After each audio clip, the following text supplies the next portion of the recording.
안녕하십니까. 교회미술 2000년 벌써 6번째 강의가 되었네요. 오늘은 지난주에 이어서 고딕성당 읽기 2번째 시간을 갖도록 하겠습니다.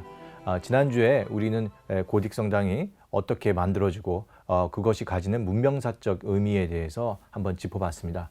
오늘은 이 고딕성당이 어떤 식으로 발전하고 전개해 나가는지에 대해서 좀 더 세부적으로 좀 살펴보는 그런 시간을 갖도록 하겠습니다. 먼저 이미지를 한번 보도록 하겠는데요. 예, 고딕성당의 이제 발전 과정은 굉장히 명확해집니다. 더 높게, 더 밝게, 더 완벽하게 이러한 방향으로 이제 고딕성당은 발전하게 되는데요. 한번 보시면 프랑스 파리 근교에서 봤던 고딕성당들이 굉장히 표준화된 모습의 서쪽면, 정면 파사드를 하고 있다는 것을 우리가 지난주에 살펴봤습니다. 두 개의 종탑을 가지고 있고요. 그 사이에 장미창이 있고요. 세 개의 정문을 가지고 있는 이와 같은 형태의 고딕성당들이 12세기 이후 프랑스 파리 주변을 중심으로 집중적으로 만들어지게 됩니다. 내부를 보시면 맨 아래쪽에 회랑이 있고 맨 위에는 창이 있습니다. 그 사이를 연결해주는 중간에 일종의 중간 부분이 있는데 중간부가 이제 점차 단순하게 되는 그런 형식을 가지게 되는데요. 무엇보다도 천장의 높이가 굉장히 높아집니다. 처음 봤던 랑성당 같은 경우는 1170년에 지어지는데요. 높이가 한 24m 정도입니다. 하지만 최종적으로 우리가 지난주에 살펴봤던 첫 번째 고딕성당 주목해서 봤는데요. 그 높이가 42m까지 올라가게 됩니다. 거의 뭐 2배 가까운 정도로 높이가 올라가는데요. 바로 이 과정에서 어떠한 의미가 발생하는지 그런 것들도 오늘 좀 살펴보도록 하겠습니다. 무엇보다도 이 높이가 계속 높아지는데요. 어디까지 가냐면 48m까지 가게 되는 경우가 있습니다. 바로 이것도 프랑스 파리 근교에 있는 보베라는 곳에 위치한 보베 대성당인데요. 지금 보시면 외관을 보시면 플라잉 워트레스가 아주 높게 하늘을 향해 올라가 있는데요. 자세히 보시면 완성되지 않은 미완성 형태라는 것을 아실 수가 있습니다. 이게 무슨 문제가 발생했냐면 너무 높게 짓다 보니까 실제 이 짓는 과정에서 균열이 발생했습니다. 그래서 더 이상 짓지 못하고 지금 동쪽면과 트랜셉을 짓고 완성이 중지된 그런 형태입니다. 어떻게 보면 그 고딕 미술 중세인들이 지을 수 있는 최대치가 아마 이 성당이 보여주는 48m였고요. 결국 48m를 완성해내지는 못했던 것 같습니다. 다시 한번 보시면 지금 반대 방향이 있는데요. 원래 이 성당에 있었던 조그마한 성당이 일부가 바로 아직도 남아 있습니다. 이쪽을 다 허물고 더 아래쪽으로 쭉 더 거대한 형태로 밀고 나왔어야 되는데요. 소위 말하면 신도들이 앉는 신도석은 완성이 되지가 않은 그런 상황입니다. 쾰른 대성당인데요. 쾰른 대성당 같은 경우는 완성이 됐죠. 물론 오랜 시간 동안 미완성으로 남아 있다가 19세기에 그 설계 도면이 발견이 됐고요. 무엇보다도 이 쾰른 대성당은 높이도 높지만 그 정면에 있는 첨탑까지 갖추고 있는 가장 완성도 높은 고딕성당의 외형을 보여준다고 할 수도 있겠습니다. 그 1차 공사는 1248년부터 1473년까지 이어졌는데요. 이것이 이제 오랜 동안 미완성으로 남았다가 1840년부터 다시 또 2차 공사가 들어가면서 지금과 같이 아주 그 첨탑까지 갖춘 완성도 높은 그런 형태의 모습으로 가지고 있습니다. 층고는 내부 공간은 43m를 넘고요. 그리고 이게 좁고 높다 보니까 말씀하신 대로 굉장히 그 높은 상승감을 주는 그러한 성당이라고 할 수가 있고요. 지금 19세기에 짓는 과정에서 그 흑백 사진을 한번 보시고 있는데요. 저러한 과정을 거쳐서 결국 오늘날의 모습으로 완성이 되는데요. 지금 모습은 2차 세계대전 때 쾰른이 폭격을 당했지만 이 대성당만큼은 안전하게 보존되고 있는 그런 모습을 보여줍니다. 구조적으로 굉장히 안전했다는 걸 좀 알 수가 있는데요. 쾰른 대성당 같은 저런 높고 웅장한 고딕성당이 저렇게 오랜 시간을 거치면서도 거의 큰 건축적, 구조적 문제 없이 지금까지 전해지고 있고, 심지어 2차 세계대전이라는 그 참화 속에서도 안전하게 유지될 수 있었던 비결이 뭐냐면은 바로 이 그 하부 구조입니다. 소위 말하면 이 성당의 그 받침이 되고 있는 내부 구조가 원체 튼튼하기 때문에 이 성당을 지탱할 수가 있는 것이죠. 지금 보이시고 있는 이러한 부분들은 실제로 쾰른 대성당에 가면은 그 지하 구조물을 볼 수 있는 투어도 있습니다. 보시면 뭐 10m, 20m 넘게 땅을 깊숙이 판 다음에 일종의 토목 공사를 완벽하게 했고, 그 위에 대성당을 짓다 보니까 그래도 그 오랜 시간과 화재나 여러 문제 속에서도 이 대성당이 구조적으로 큰 흔들림 없이 지금까지 유지되고 있는 라고 할 수 있겠습니다. 심지어는 이 첨탑까지도 1911년에 완성이 되게 됩니다.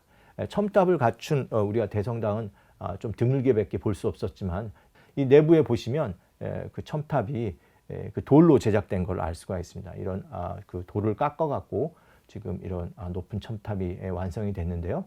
고딕 건축의 뭐 하나의 또 하나의 어떻게 보면 혁신이라고 할 수 있는데요. 그 중에서 좀 많은 사람들이 아름답다고 하는 그 첨탑 중에 하나가 독일 프라이부르크에 있는 이 프라이부르크 민스터의 첨탑이 뭐 아름다운 첨탑으로 또 손꼽힙니다. 한번 감상을 이렇게 하실 수가 있고요.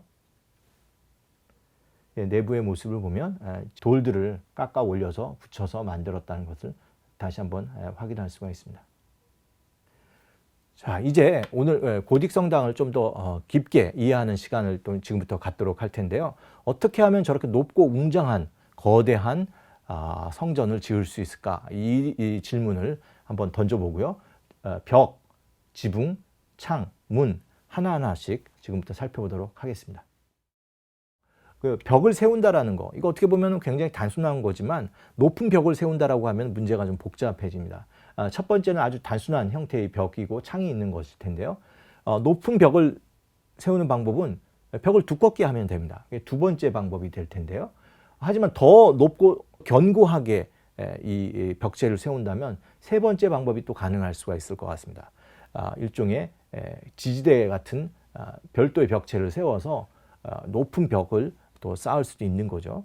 그리고 네 번째 방식도 생각할 수가 있습니다. 일종의 회랑과 복도를 주면서 이게 이제 지지대와 회랑 역할을 동시에 하게 되는 것이죠. 이렇게 되면 또 높은 벽체를 가질 수가 있습니다. 하지만 가장 대표적인 것은 우리가 고딕에서 특징적으로 드러나는 것은 다섯 번째이겠죠.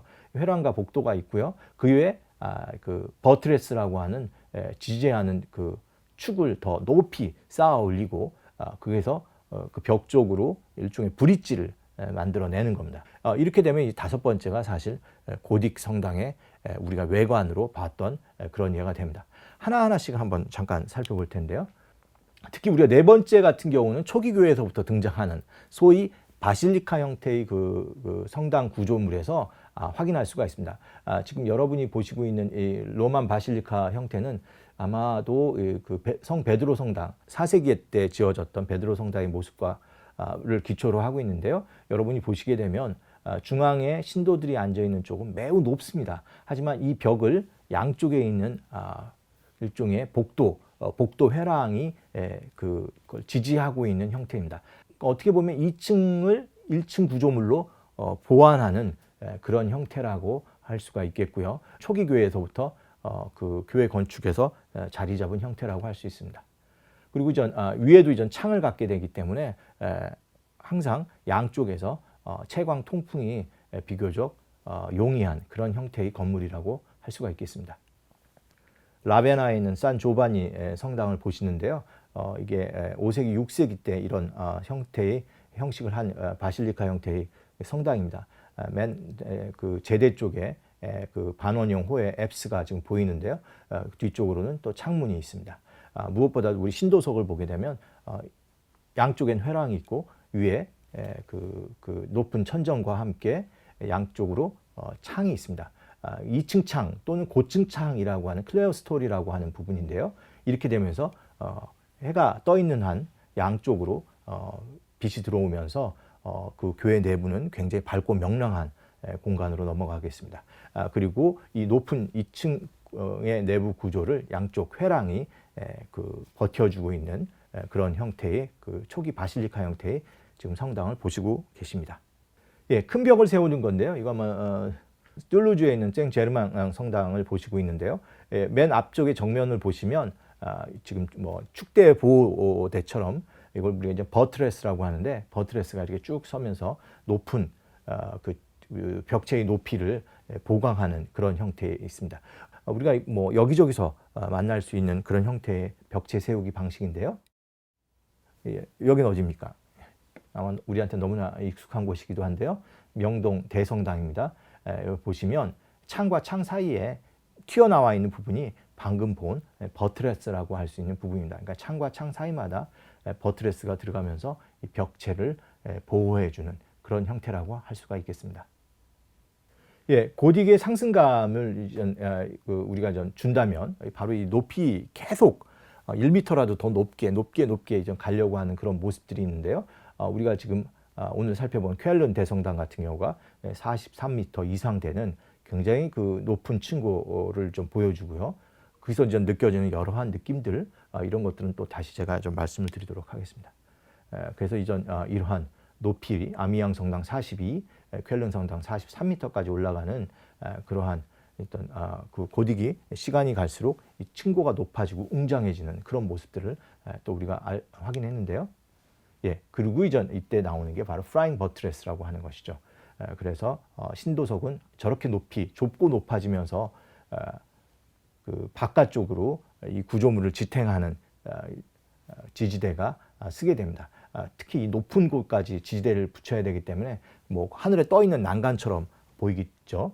그래서 하늘에 떠 있는 난간이다 해서 이제 프라잉 버트레스라고 하는 이 말이 나오게 되는데요. 이때부터 대충 높이는 35m 이상 되는 뭐 샤르트르 이후 이러한 프라잉 버트레스가 본격화되면서 42m, 43m, 우리가 좀 보베 성당 같은 경우는 48m까지 올라가는 그러한 거대한 고딕 성당들의 도전이 가능하게 됩니다. 예, 그리고 클레오스토리하고 그 사이에 제가 있는 중간 단계를 트라이포리움이라고 하는데요. 그 다음 회랑 이렇게 이어지게 되는, 내부는 회랑과 트라이포리움, 클레오스토리로 이렇게 이루어지는데요. 이 트라이포리움은 점차 좁아지면서 사라지는 형태로 바뀌게 됩니다. 예, 지금 보신 건 파리 노트르담의 모습입니다.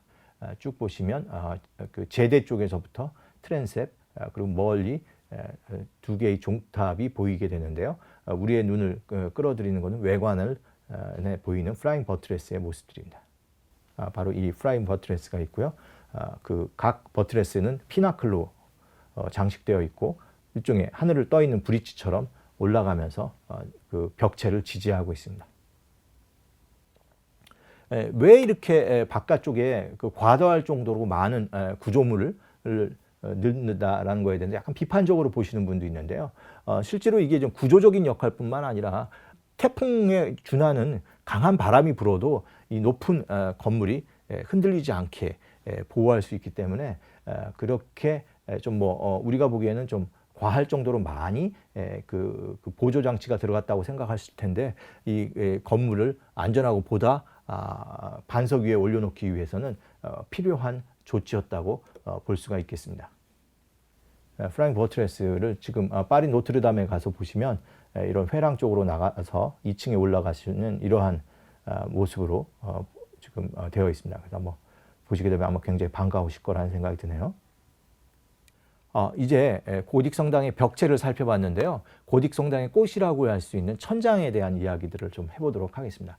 고딕 성당은 결국 천장이 어떻게 보면 우리의 눈과 관심을 모두 끌어당긴다고 할 수 있는데요. 지난주에도 우리가 유심히 살펴봤던 아미양 성당의 지금 천장 부분이고요. 십자가의 작은 축과 긴 축이 만나는 일종의 크로싱이라는 부분에서 찍은 모습입니다. 천장, 그리고 이런 그 약간 반원형 천장을 궁룡, 볼트라고 하는데요. 건축 구조물에서는 천장에 가장 많이 가깝게 가 있고요. 실제로 일종의 천상의 세계라고 생각해서 많은 관심과 장식이 들어가는 곳이기도 하죠. 원래 지금 보시면 천장 구조물은 나무로 되어 있는 경우가 굉장히 많습니다. 윈체스터 캐세드랄 성당인데요. 로마네스크 시대에도 대부분은 이 천장 부분은 나무로 되어 있습니다. 지금 아마 그 축 보시면 그 끝이 뾰족한 처명 아치가 아니라 반원형의 둥근둥근 아치로 이루어진 건축 구조물이고요. 전형적인 로마네스크 성당이라는 걸 알 수가 있을 텐데요. 고개를 들으셔서 천장을 보신다면 나무로 천장이 되어 있다는 걸 알 수가 있습니다. 나무 천장일 경우에 문제가 바로 이것입니다. 지금 요크 성당에서 벌어졌던 화재의 장면을 보여주게 되는데요. 벼락을 만든다든지 이런 어떤 자연 재해도 있을 수 있겠고, 여러 내부 문제에 의해서 화재가 발생할 경우에는 나무 천장일 경우에는 좀 위험한 경우가 되겠습니다. 결국 이 화재는 진압되었지만 많은 피해를 남기게 됩니다. 바로 이러한 문제도 사실은 이런 그 나무 천장일 경우에 생기는 문제 중에 하나입니다. 지금도 이전 피터버러 성당 같은 경우도 나무 천장으로 되어 있는데요. 점차 이 화재라든지 또 무엇보다도 이 나무 천장일 경우에는 고딕 성당이 추구하고 있었던 완벽한 음향과도 좀 거리가 멉니다. 그러니까 화재뿐만 아니라 두 번째로 음향이라는 걸 생각한다면 이 울림이나 전체적인 어떤 소리의 퍼짐이나 이런 것들이 그 석조 천장이 훨씬 더 유리했습니다. 그렇기 때문에 석조 천장을 갖고 싶어 했고요. 그래서 이 석조 천장의 어떤 모습들이 자꾸 등장하게 되는데요. 초기에는 그 아치 형태를 확장시킨 형태의 천장들을 보시게 됩니다. 그 지금 보시면 베즐레에 있는 막달라 성당이고요. 그 산티아고 대성당 같은 경우도 그 반원형 아치를 연장한 내부 천장을 보실 수가 있습니다. 하지만 이것들이 뾰족 아치가 들어가면서 좀 더 올라가는 듯한 상승감을 주게 되고요. 이렇게 되면서 상층부에 있는 힘이 그 하체로도 곧바르게 빠져나오는 그런 구조적인 그 역할도 하게 됩니다. 반원형 아치를 보시면 위에서 누르는 힘뿐만 아니라 옆으로 퍼지는 힘까지 있어서 벽차가 자꾸 두꺼워질 수밖에 없는 건데요. 만약에 뾰족 아치를 쓰게 되면 그 기둥 쪽으로 하중이 쭉 빠지기 때문에 좀 더 안정된 구조를 할 수가 있습니다. 그리고 이것이 좀 더 발달하게 되면 우리가 지난주에도 살펴본 갈비뼈 천장이라고 해서 립 볼팅이라고 했죠. 립 볼팅이 나오게 되는데요. 반원형 아치가 끝이 뾰족한 포인티드 아치로 바뀌게 되고요. 그 뼈대가 실질적인 구조의 역할을 하고 나머지는 가벼운 부재로 채워 넣는 그런 형식의 그 천장이 나오게 되면 고딕 천장이 완성되게 되는 그런 과정이라고 할 수 있겠습니다. 이게 그 2차 세계대전 때 수화성 성당이 파손이 돼갖고 다시 이걸 짓는 모습을 보게 되면 여러분 보시게 되면 나무 틀이 먼저 있고요. 그 나무 틀 위에 그 돌을 잘라갖고 일종의 세멘트로 이어 붙여갖고 딱 놓게 되는데요. 십자가 크로스 위에 올려놓는 저걸 보스 또는 키스톤이라고 하는데 그게 딱 올라가는 순간 구조물로 굉장히 안전하게 됩니다. 그리고 세멘트가 완전히 굳게 되면서 구조가 완성이 되면 나무 틀을 빼내서 다음 칸으로 옮겨 나가면서 천정을 짓게 됩니다. 그 과정을 한번 여러분이 지금 이런 자료 사진을 통해서 보시면 조금 더 이해가 쉬울 거라는 생각이 드는데요. 이런 고딕 성당에 대한 첫 번째 천장을 도전적으로 시도한 사람은 우리가 지난 시간에도 또 한번 봤듯이 그 노르망디 지역이라든지 영국에서 아마 먼저 시도했을 거라고 보게 됩니다.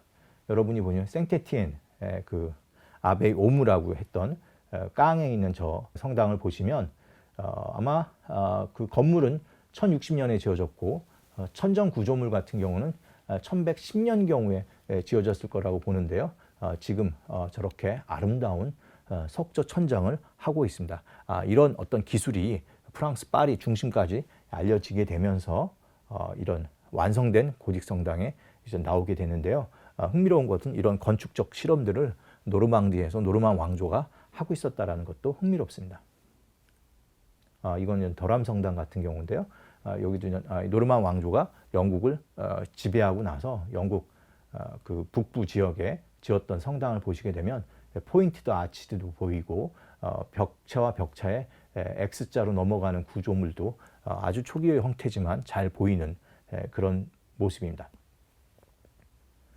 그리고 이제 로마네스크 천장과 고딕식 생드니 성당의 천장을 보시게 되면 그 풍부한 빛과 이 구조물들이 드러나서 훨씬 더 천정이 하늘 높이 올라가 있는 상승감을 보여주고 있고요. 거기에 또 스테인드 글라스까지 포함되면서 빛이 또 생형색색의 빛이 들어오고 있는 굉장히 아름다운 공간으로서 고딕 성당의 모습들을 한번 여러분들이 지금 확인하실 수가 있습니다. 예, 그래서 실질적으로 우리가 봤던 이런 생제르맹 성당 같은 경우는 높이가 천정이 한 20m, 그러니까 반원형 아치로 지을 수 있는 성당의 최고 높이는 한 20m에서 23m까지라고 볼 수 있는데요. 우리가 뭐 아미앙 같은 경우는 이거의 2배 이상이죠. 42m니까 거의 뭐 2배 이상의 높이를 가지고 있는데요. 바로 이런 늑골 궁륜과 건물 밖에는 프라잉 버트레스를 통해서 이러한 멋진 성당을 지을 수가 있게 된 겁니다.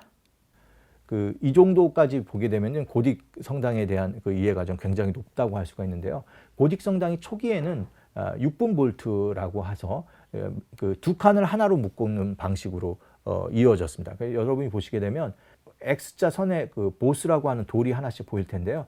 그 6분 볼트 같은 경우는 거기에 선이 3개가 지나가게 됩니다. 그래서 전체 면이 6개로 나누어지게 되는데요. 이런 것들이 4분 볼트에서 오게 되면은 한 칸이 X자 하나로 구성되면서 그 면 하나가 4개의 부분으로 나누어지게 됩니다. 그래서 4개로 나누어진다고 해서 4분 볼트, 저쪽은 그 6개로 나눠진다고 해서 6분 볼트가 됩니다. 그래서 6분 볼트보다는 4분 볼트가 더 매듭이 촘촘하게 되는 그런 모습이고요. 구조적으로 좀 더 완전하다고 할 수가 있겠습니다. 그래서 랑 성당하고 랭스 성당 이 단계에 분명히 기술적인 또 혁신이 또 한 번 있었고요. 이 과정에서 그 고딕 성당은 더 구조적으로 완벽하게 되고 더 하늘 높이 올라가는 또 도약의 시간을 갖게 됩니다. 6분 볼트와 4분 볼트라고 했는데요. 제가 매듭이 더 촘촘하다고 얘기했는데요. 그 천정의 구조를 보게 되면 랑 성당 같은 경우는 좀 천천히 움직인다고 볼 수가 있겠죠. 두 칸에 하나씩 매듭이 지어지기 때문에 좀 더 하나 둘 하나 둘 하나 둘 이렇게 간다면 랭스 성당 같은 경우 천장 보면 하나 둘 하나 둘 하나 둘 훨씬 더 빠르고 속도감 있게 천정이 진행된다고 볼 수가 있습니다. 뭐 다 같이 생긴 고딕 성당이지만 천정의 구조물 이런 것들을 통해서 양쪽의 차이를 좀 느끼실 수가 있고요. 이런 차이까지 느끼고 좀 보신다면 고딕 건축이 정말 얼마나 그 중세 사람들의 그 건축적 도전과 고민과 어떤 실험이 담겼는지, 그냥 지어진 것들이 아니라 이들의 엄청난 노동과 신앙심 플러스 어떻게 보면 굉장히 과학적이고 공학적인 고민의 결과물이라는 것을 아실 수가 있을 것 같습니다. 양쪽을 보시면 또 차이가 느껴지죠. 프랑스 같은 경우는 그 구조에 굉장히 충실하다고 할 수 있고요. 그 프랑스 바다 건너 영국에서는 좀 더 많은 부재를 넣으면서 천정을 좀 더 화려하고 아름답게 만들려고 합니다. 높이보다는 좀 장식에 관심을 많이 보여주는데요. 이게 바로 영국식 고딕 성당의 특징이라고 할 수가 있겠습니다. 지금 랭스 성당의 4분 볼트를 보셨는데요. 실질적으로 링컨 성당의 이 천정 구조물도 X자 구조를 기본적으로 하고 있지만 보조적인 선이 더 많이 들어가서 좀 더 화려하게 보인다고 할 수 있겠습니다. 그 고딕 성당의 아름다운 천장들을 조금 더 보실 텐데요. 보시기에는 굉장히 좀 화려하고 복잡해 보이지만 기본적인 구조는 4분 볼트입니다. 하지만 거기에 보조적인 부조들을 더 많이 넣어서 아름답게 장식하고 있는 모습인데요. 여러분이 보시면 여기에 지금 1, 2성당 같은 경우에 일종의 뭐 진짜 하늘의 천장에 별이 떠 있다라고 할 수가 있는데요. 별 모양 같은 천장도 만들게 됩니다. 그리고 이런 것들 한 발 더 나아가면 글로스터 성당 같은 경우는 완전히 그물 모양처럼 되어 있는데요. 실질적으로 지금 일견 복잡해 보이지만 이것도 그냥 4분 볼트라고 할 수가 있습니다. 보통 이런 그 천장을 보시게 되면 탄성을 지르게 되는데요. 아름답고 그 주는 그런 어떤 시각적인 효과가 굉장히 강렬하기 때문인데요. 시청자님들은 어떻게 생각하실지가 좀 궁금합니다.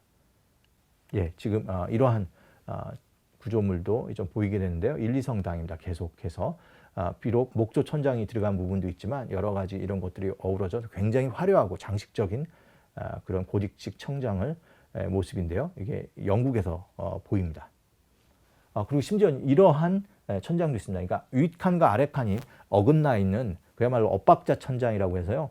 이것도 영국 사람들은 크레이지 볼트다, 약간 좀 그 기이한, 괴이한 볼트다, 이렇게 좀 보여주는데요. 일종의 모르겠습니다. 영국이 좀 팝송과 팝의 나라이기도 한데 그때도 이렇게 파격적인 천정을 좀 가지고 있다라는 게 흥미롭게 보여서 아마 이미지를 가져와 봤습니다. 그래서 뭐 요즘 영국이 그 유럽 연합에서 탈퇴한다고 여러 가지 문제를 많이 일으키고 있는데요.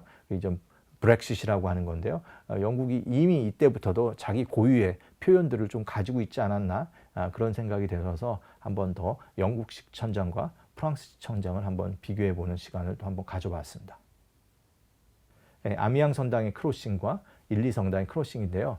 같은 고딕 성당이라고 하지만 또 지역적 편차에 의해서 굉장히 다르게 그 형태가 드러나는 것들을 또 이렇게 볼 수가 있을 것 같습니다. 이제 어떠십니까? 이런 좀 더 화려하고 천장에 장식이 많은데요. 이거는 그 부채살처럼 보인다고 해서 부채살 볼트, 팬 볼트라고 하는데요.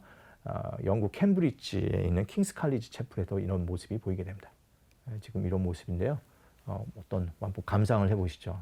정말 말이 필요 없을 만큼, 물론 여기에서 우리가 뭐 뾰족 아치를 찾고 X자 크로싱을 찾을 수도 있는데요. 일단 그런 어떤 구조물을 찾기보다도 이 아름다운 천장, 정말 이 중세인들이 이 천장을 하늘 높은 천상의 세계라고 생각을 했고, 단순한 구조물 이상의 그 어떤 생각을 하면서 신에게 바치는 하나의 영광이라고 생각하고 아름답게 이 천장을 만든 것 같습니다. 그러면 이제 우리가 그 벽체 세우는 것도 봤고요. 천정을 어떻게 꾸미는지 그 구조도 살펴봤습니다. 이제는 건축의 꽃이라고 할 수 있는 창문을 한번 살펴보도록 하겠습니다. 뭐 지금 아주 단순한 창문을 한번 보고 있는데요. 명동성당의 창문도 봤습니다. 이렇게 명동성당의 신도석들의 바깥쪽에서 찍은 모습인데요. 거의 벽은 없어지고 창문만 있는 그런 경우라고 할 수 있습니다. 다시 한번 말씀드리지만 정말 고딕성당은 창밖에 없는, 창이 어떻게 보면 건물의 모든 것이라고 할 수 있을 만큼 많은 부분을 차지한다고 할 수가 있겠습니다. 이런 성당도 보시면 이제 우리가 창만 집중해서 본다면 정말 고딕성당의 대부분은 창이 차지하고 있고요. 얼마나 많은 창이 여기에 존재하고 있는지 아마 이렇게 보신다면 시청자 여러분도 굉장히 흥미롭게 아마 생각을 하실 거라고 생각이 듭니다. 그 중세 창은 우리가 좀 뭐라고 부르냐면 트레이서리라고 부릅니다. 이걸 우리가 뭐면 일종의 프레임, 격자라고 할 수 있는데요. 실제로 이제 트레이싱 페이퍼에다 놓고 트레이싱을 하기도 합니다. 그래서 이제 기억하실 때 트레이서리 하면 트레이싱을 한번 생각하신다면 뭐 좀 더 쉽게 다가올 겁니다. 그 벽체를 보시게 되면 그 틀들을 보시게 되고요. 지금 멀리서 보니까 좀 얇긴 한데 정말 얇은 프레임처럼 보이는데 두께가 한 10에서 15cm 정도 되는 실제의 돌을 깎아서 만드는 겁니다. 놀랍죠? 돌을 저렇게 깎아갖고 저런 아름다운 틀을 만든다라는 게 놀라운데요. 어쨌든 이런 그 돌 다루는 기술 이런 것들이 향상되면서 저렇게 아름다운 창들이 나오게 됩니다. 실제로 이거는 그 요크 성당 그 작업실에서 발견된 건데요. 그 바닥에다 놓고 창문 틀을 디자인을 해놓은 건데 그 흔적들이 지금 저렇게 남아 있기도 합니다. 그 아름다운 창틀을 설계하기 위해서 바닥에다 틀을 잡는 그런 일종의 드로잉의 흔적들을 확인하실 수가 있어서 트레이서리가 진짜 트레이싱을 통해서 나왔다는 것들을 아마 아실 수가 있을 것 같고요. 가장 중세 창 중에서 우리 눈에 가장 많이 보이는 얘가 바로 지금과 같은 일종의 삼엽창이라고 하는데요. 클로바, 새잎 클로바 같은 모습인데요. 이게 트레포일이라고 하는 이 창입니다. 아마 그 목공에서 왔을 것 같습니다. 그래서 세 개의 원을 잘 연결하면 지금 저런 창들이 나오게 됩니다. 목조가 아니라 돌에도 저러한 구멍을 세 개 뚫어갖고 창을 내게 되는 것이죠. 지금 이런 트레포일 창들을 한번 이렇게 여러분이 보시고 있습니다. 아주 단순하면서도 홀리 트리니티, 삼위일체 같은 그런 종교적 의미 같은 것들도 부여할 수 있을 것 같습니다. 그리고 전 이게 3개, 4개가 되는 경우가 있습니다. 여러분 보시게 되면 4개, 5개, 6개 이렇게 원에 의해서 만들어진 창들이 보이게 되는데요. 이게 좁고 긴 창을 렌세 창이라고 하는데 렌세 창 위 사이에 이러한 4개의 창, 5개의 이런 창들을 트레포일, 꽈드로포일 이런 창들을 보실 수가 있습니다. 이렇게 이런 4개, 5개가 된 창의 모습도 있네요. 그리고 이제 이 크게 보면 그 일종의 그 트레이서리가 2개로 나누게 됩니다. 플랫 트레이서리하고 바 트레이서리가 있는데요. 플랫 트레이서리 같은 경우는 면에다가 이쪽에 구멍을 빵빵 이렇게 뚫은 것처럼 면이 아무래도 있는 초기 형태라고 할 수 있겠고요. 저런 면들이 완전히 사라지고 일종의 그야말로 창틀만 남아있는 것들을 바 트레이서리라고 하게 됩니다. 바 트레이서리가 나오게 되면 고딕 성당 중에서도 이제 하이 고딕, 아주 아름다운 고딕 성당이 나올 때랑 거의 기술적으로 비슷하게 됩니다. 바 트레이서리하고 그렇게 되게 되면 벽체 세울 때 눈여겨서 봤던 바로 프라임 버트레스와 거의 비슷한 시기에 이제 등장하게 됩니다. 이 랭스 성당에 있는 창틀의 모습인데요. 바 트레이서리로 가장 초기 것으로 우리가 추정하고 있습니다. 원래는 아름다운 스테인드 글라스가 있었는데요. 그것들이 파괴되고 나서 그 지금 후에 다시 제작된 거입니다. 샤갈의 그 아마 디자인으로 제가 알고 있는데요. 이 창틀은 너무나 아름다워서 그 당시에도 이미 비아로 드 옹꾸르라는 일종의 건축가가 이 창문을 그대로 드로잉으로 옮긴 예가 1235년에 남겨져 있습니다. 그리고 이러한 그 바 트레이서리에는 스테인드 글라스가 결합되면서 정말 화려하고 아름다운 형형색색의 빛이 창에서 쏟아져 들어오는 그런 세계로 이제 그 바뀌게 됩니다. 한 가지 여기서 이제 우리가 고딕 성당의 의미를 한번 이렇게 되새겨 볼 수가 있는데요. 요한묵시록 21장에 그 예루살렘에 대한 이야기가 나오게 되는데요. 예루살렘의 모습이 어떻게 되냐면 빛과 보석 같고 벽옥과 수정같이 맑더라 이런 얘기가 있습니다. 제가 지난번부터 말씀드린 거는 고딕 성당은 이 지상에서 천상의 세계를 구현하려고 했던 지상의 예루살렘이라고 생각할 수가 있는데요. 이런 성경의 구절하고 연결되면서 고딕 성당은 굉장히 밝고 아름답고 명랑한 세계로 바뀌게 됩니다. 그것들이 바로 우리가 살펴보기에는 하이 고딕, 소위 말하면 그 스테인드 글라스가 가미되면서 이 밖에서 아름다운 빛과 색채가 내부 공간을 완전히 변화시키게 되는 그런 모습이 바로 연출되게 되는데요. 이게 바로 하이 고딕의 모습이라고 할 수 있고요. 요한묵시록 21장을 계속 보게 되면 13절에는 동편의 문, 동서남북의 문이 3개씩 있다라고 되어 있습니다. 우리가 고딕 성당의 문이 각 면에 몇 개가 있는 것을 확인했죠. 3개씩이었습니다. 이런 것들이 그 성경의 구절과 굉장히 일치하게 되면서 고딕 성당은 그야말로 요한묵시록의 21장에 있는 모습들을 하나의 그 해석한 그러한 측면도 있다라고 볼 수가 있습니다. 이것으로 모든 것들을 제가 설명할 수는 없지만 고딕 성당의 특징을 성경에서도 찾을 수가 있고 바로 지상에서 예루살렘을 구현한 그런 걸로도 볼 수가 있습니다. 그 스테인드 글라스 지금 제작하는 모습을 잠깐 보시는데요. 그 스테인드 글라스가 이제 들어가 있는 아마 성당 중에서 가장 우리가 그 놓치지 않고 봐야 될 게 샹트 샤펠레 성당입니다. 프랑스 파리 시대 안에 있는 모습인데요. 이러한 내부 공간의 모습이고요. 이 모든 그 이야기들은 성경에서 오는 장면 하나하나가 다 새겨져 있습니다. 스테인드 글라스는 그 어떻게 보면 기술력의 한계에 의해서 만들어진 예술입니다. 유리를 판유리로 만들 수가 없어서 쪽유리밖에 만들 수가 없는데요. 그 쪽유리를 하나씩 이어붙여서 지금 이런 아름다운 그 창문을 만들게 됐습니다. 도리어 기술적인 한계가 이러한 아름다운 그 예술을 낳았다 이렇게 얘기해 드릴 수가 있는데요. 실제로 판유리가 나오게 되면서 이 스테인드 글라스의 전통은 사라지게 됩니다. 물론 지금도 스테인드 글라스 기술을 사용하긴 합니다만 그렇게 중세 때만큼 보편적인 어떤 예술적인 그런 세계하고는 약간 거리가 먼 지금은 그렇게 되어버렸지만 원래는 유리 기술의 한계 때문에 만들어진 아주 새로운 예술이라고 할 수도 있을 것 같습니다. 초기 그 그리스도교 대성당이라고 우리가 봤던 하기야 소피아 그 교회 건축의 핵심은 빛을 어떻게 영적으로 충만하게 살려내느냐가 핵심이었던 것 같습니다. 더 초기 교회에는 저런 빛이 모자이크를 통해 갖고 굉장히 아름다운 공간으로 변화됐는데요. 이것들이 고딕 성당에 와서는 스테인드 글라스와 화려한 창에 의해서 그러한 전통이 초기 교회에서 시도했던 모든 전통이 계속되었다고 할 수가 있겠습니다. 고딕 성당의 가장 완성된 형태의 높은 기술력이 응집된 것들을 보여주는 창이 있는데요. 그게 바로 불타는 양식 이렇게 해서 플랭보이앙 스타일이라고 하는 게 있습니다.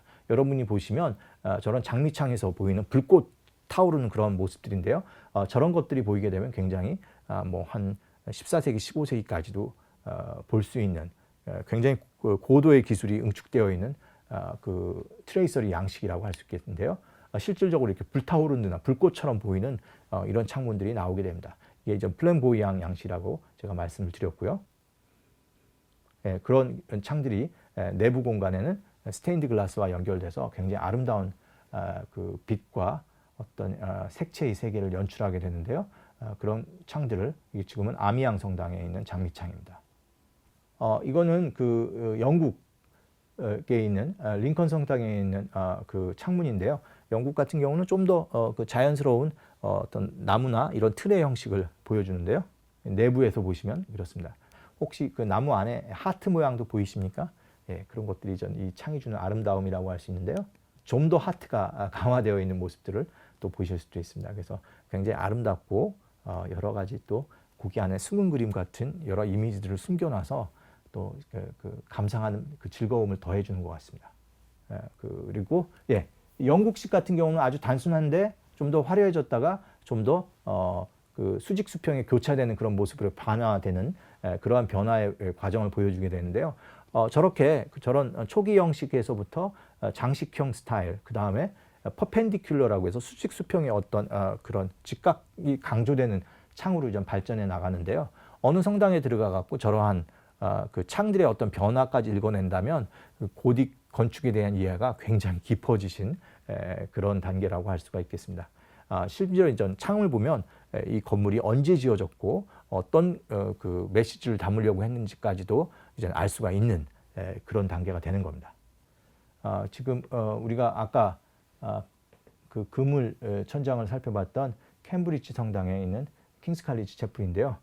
밖에서 보시니까 어떠십니까? 그야말로 벽은 없고 창만 있는 그런 형태라는 걸 다시 한번 확인하실 수가 있겠고요. 좁고 긴 창들이 여러 개 이렇게 늘어져 있는데요. 저런 걸 보시면 수직 수평의 퍼펜디큘러 양식의 창들이 많다 이렇게 생각하셔도 될 것 같은데요.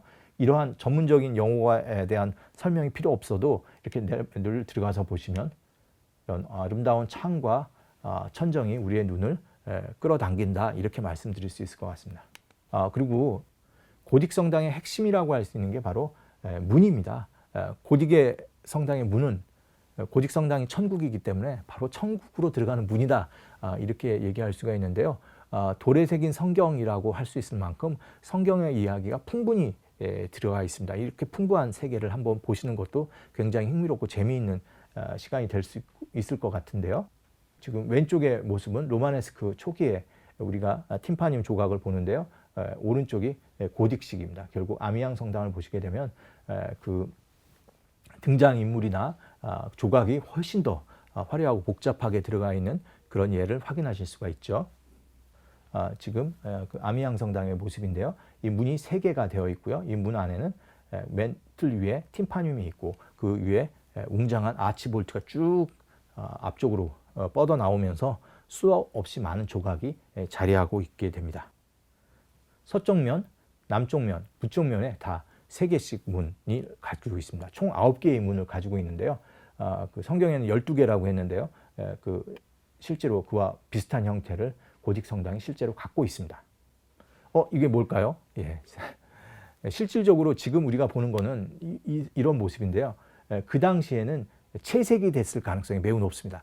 그래서 이 채색된 것을 그대로 지금 채색하는 것이 아니라 야간에 레이저를 이용한 조명을 통해서 지금과 같은 모습으로 보여주게 됩니다. 너무 낯설고 좀 당혹스럽기도 할 수 있을 텐데요. 이게 원래 고딕 성당 문이 가지고 있었던 모습과는 좀 더 가까운 모습일 수 있습니다. 지금 샤르트르 성당이 결국 고딕 성당의 여러 변화들을 아주 잘 보여주는데요. 특히 그 샤르트르 성당 같은 경우는 성모님을 실제로 가지고 있었던 이 베일을 가지고 있어서 중세 사람들에게는 너무나 한번 꼭 순례를 해보고 싶었던 그런 곳이라고 할 수 있는데요. 지금도 이 그 성당 안에는 그 성모님의 베일이 지금도 이렇게 전해져 오고 있습니다. 그리고 이 1145년에 지어졌다가 1194년에 대화재 이후 다시 지어지게 되는데요. 그래서 초기 그 고딕 형태였다가 화재에 의해서 완전히 하이 고딕 형태로 다시 되게 되는데요. 정면부는 화재에서도 파괴가 안 돼 갖고 이 정면의 모습은 1145년의 모습을 그대로 가지고 있고요. 신도석부터 이후는 그 대화재 이후의 그 모습이기 때문에요. 13세기 초 모습을 아주 잘 보여줍니다. 그래서 여기는 1145년경에 제작된 그 초기 고딕 형태의 어떤 문인데요. 역시 여기에도 세 개의 문이 있고 팀파님이 있고 여기에 여러 조각이 있고요. 심지어 문 들어가는 입구 쪽에도 조각이 자리하고 있는 걸 보실 수가 있습니다. 모든 조각에도 지금 같은 경우는 하느님이 자리하고 계시고 신약의 사설을 상징하는 상징물들이 그 주변을 둘러싸고 있고요. 밑에는 12제자가 있고요. 그리고 이 문은 구약의 왕들이 양쪽에 도열하고 있어서요. 그런 구조로 되어 있습니다. 그런데 이 지금 소위 말하는 문설주 장식처럼 되어 있는 조각도 지금은 이렇게 아예 그야말로 기둥처럼 뻣뻣하고 단조로운 모습인데요. 시간이 갈수록 좀 더 자연스러운 모습으로 바뀌게 됩니다. 이제 1194년 화재 이후에 제작된 문들을 보게 되면 조각도 다이나믹해지고 움직임도 많아지고요. 좀 더 문설주 조각 같은 경우는 자연스럽게 변하는 그런 모습을 보실 수가 있는데요. 지금도 보시면 그 훨씬 더 인체 비례에서 인간적인 모습들을 확인하실 수가 있습니다. 그리고 이러한 샤르트르 조각들 이런 것들이 다 그러한 모습들을 보여주고요.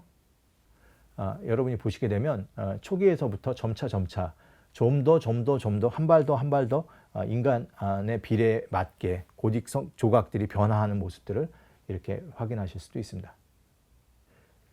고딕 그 조각을 보게 되면은 좀 더 여유 있고 아름답고 그런 어떻게 보면 인간적인 면이 강조되는데요. 지금 보시는 거는 그 랭스 성당의 천사의 모습입니다. 그야말로 한박 웃고 있는 정말 행복한 모습으로 이 성당에 오는 사람들을 환영하는 그런 모습인데요. 건너편에 있는 영국 성당에서 보이는 이 비슷한 시기에 제작된 기둥 장식을 보시게 되면 그야말로 풍요와 여유가 느껴질 만큼 그야말로 그 꽃이나 이런 이파리 장식이 정말 넉넉하게 아름답게 보였습니다. 삶이 충만하고 어떻게 보면 여유가 넘치고 어떻게 보면 로마네스크가 겨울처럼 뭔가 앙상하고 조금 절제되어 있는 세계라면 고딕은 어떤 가을의 느낌, 풍만한 여유와 어떤 자연에 대한 예찬이 있는 그런 미술이 고딕 미술의 어떤 특징이라고 할 수 있는데요. 이런 조각에서도 이렇게 확인할 수 있을 것 같습니다. 아마 우리가 중세 고딕을 얘기할 때 성당에 대한 여러 가지 이야기를 했지만 이 시대에 벌어졌던 중요한 하나의 변화는 꼭 짚고 넘어가야 될 것 같습니다. 어떻게 보면 중세의 최고의 금자탑이 고딕 성당이라면 그것들을 또 한번 뒷받침해주면 정신사적인 대변화가 있었습니다. 그게 바로 뭐냐면 대학의 탄생입니다. 우니베시타스라고 하는 우리가 보면은 이 그 대학의 원조가 바로 이 시기에 만들어지게 됩니다. 그리고 그 시대에 이전 여러분이 얘기하는 스콜라 철학이라든지 이런 것들이 만들어지는 거는 제가 오늘 길게 얘기해 드릴 수 없어서 좀 아쉬운데요. 어떻게 보면 학문의 독립성이 보장된 인간의 사유와 세계에 대한 어떤 독립성이 주어지는 시기가 이 중세 바로 이 시기입니다. 그래서 볼로냐 대학교, 파리 대학교, 영국의 옥스퍼드 캠브리지 대학교가 이 고딕 성당과 함께 만들어지는 그런 시기가 바로 12세기, 13세기입니다. 어떻게 보면 유럽의 기준을 놓고 보면 정신사적인 대변혁과 물질 문명에 대한 혁신이 이 11, 12세기에 거의 동시에 벌어졌다고 할 수 있는데요. 대학의 이야기들을 조금만 본 다음에 오늘 수업을 마치도록 하겠습니다. 지금 보시고 있는 볼로냐 대학교의 그 알마마타라고 해서 모든 학문의 어머니를 주장하는 저 로고도 보이는데요. 볼로냐 대학이 주장하는 자기의 건립 연대는 1088년입니다. 물론 정확한 근거는 없지만 대략적으로 이 시대에 볼로냐 대학이 만들어진 거 비슷합니다. 그러니까 중세 고딕 시대와 거의 비슷하게 이러한 중세 대학의 성립이 이루어지고 있는데요. 파리 대학교, 지금 새로 건립되는 소르본 대학도 11세기, 12세기에는 아주 많은 학생들을 가지고 있는 학문적 지적 토론이 활발했던 그러한 어떤 곳이 되죠. 그리고 지금 여러분이 보시는 옥스포드 이런 곳들이 바로 중세의 어떤 혁신의 어떤 산물이었다라고 할 수가 있는데요. 지금도 중세의 삶을 그대로 영유하고 있습니다. 옥스포드에 가서 보시면 교수님들과 학생들이 지금도 그때 지어진 건물 안에서 21세기, 22세기 학문을 논하고 있으니까요. 어떻게 보면 중세는 이렇게 바라본다면 과거의 것이 아니라 지금도 여전히 살아있고 유럽의 어떤 정신적, 신앙적 근거가 되고 있다라고 말씀드릴 수가 있을 텐데요. 지금 이러한 부분은 미국으로도 넘어갔죠. 그래서 여러분 지금 하버드 대학도 이렇게 중세 건물로 실질적으로 지어지게 됩니다. 18, 19세기에 지어지더라도 원래 이 학문적인 고향을 이렇게 건축적으로도 드러내는 것이죠. 그래서 이런 네오고딕, 네오 로마네스크 양식의 건물들이 미국에서도 지어지게 되고요.